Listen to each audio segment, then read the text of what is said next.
আজকে এখন এই মুহূর্তে তোমাদের আমাদের একসাথে যে থাকা খাওয়া সংসারের যে ব্যাপারটা ছিল সেটা একেবারে ভিন্ন রূপে প্রকাশ করবে। মানে এক কথায় তোমরা আলাদা হয়ে যাবে, আমরা আলাদা হয়ে যাবো। বুঝতে পেরেছি?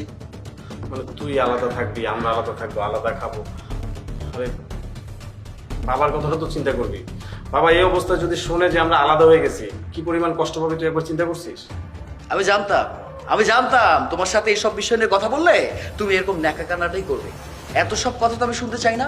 তোমাকে আমি সাফ সাফ জানিয়ে দিয়েছি, তোমরা আলাদা থাকবে, আমি আলাদা থাকবো। তোমার সংসার ভিন্ন, আমার সংসার ভিন্ন। সংসার সংসারের গতিতে চলবে, তোমরা তোমাদের গতিতে চলবে, আমরা আমাদের গতিতে চলবো। ক্লিয়ার? শোনো ভাই, আমার মাথাটা একটু ঠান্ডা করে চিন্তা করো, এরকম উল্টাপাল্টা চিন্তা করো না। আর তাছাড়া তোমার ভাই তোমার জন্য কি করে নাই বলো?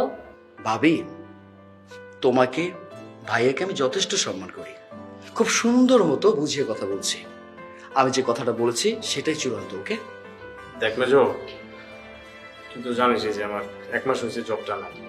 সামনে জব যে পাবো না এমনও তো না।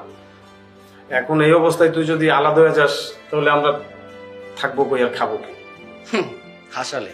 জব? কি জব করতে তুমি বলো তো? হ্যাঁ, ছোটখাটো একটা কোম্পানিতে সামনে একটা স্টাফ। আর আমার অবস্থানটা বুঝো কেন? আমার অবস্থানটা কি বুঝতে পারো না তুমি? হ্যাঁ, তালুকদার গ্রুপ অফ কোম্পানি, সেটার এমডি আমি। তোমার অবস্থান আর আমার অবস্থান কতটা ভিন্ন, বুঝতে পারছো তুমি? তুমি এই আর আমি এই। তোমার সাথে তো আমার স্ট্যাটাস যাচ্ছে না, কেন বুঝতে পারছো না? মেজো, ভবিষ্যতে আসলে কার কি অবস্থা হয় সেটা একমাত্র উপরওয়ালাই জানে। আর আমি যা করছি সবসময় আমি আমার যোগ্যতা দিয়ে করছি, কারো দানে করি নাই। আর তুই যে এত বড় বড় কথা বলতেছিস, তুই তো তোর শ্বশুরের কোম্পানির এমডি। এতই মুরত থাকে, এতই যোগ্যতা থাকে, বাইরের কোন অফিসে সামান্য একটা কেরানির জব নিয়ে দেখা। খোটা দিয়ে কথা বলবে না, খোটা দিয়ে কথা বলবে না, বুঝতে পেরেছো? খোটা দিয়ে কেন কথা বলছো? কেন কথা বলছো? ও, আমি আমার শ্বশুরের কোম্পানিটা দেখাশোনা করি, তাতেও সমস্যা?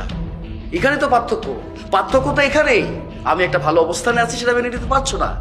বুঝতে পেরেছি আমি। এত সব কথা আমি বানাতে চাই না। আমি খুব সুন্দরভাবে গোছালোভাবে বলেছি, তোমরা আমরা একসাথে থাকতে পারবো না। তোমরা তোমাদের মতো, আমি আমার মতো। আচ্ছা ঠিক আছে, আমি বুঝতে পারছি। ঠিক আছে, আমি এই বাড়ি ছেড়ে চলে যাব।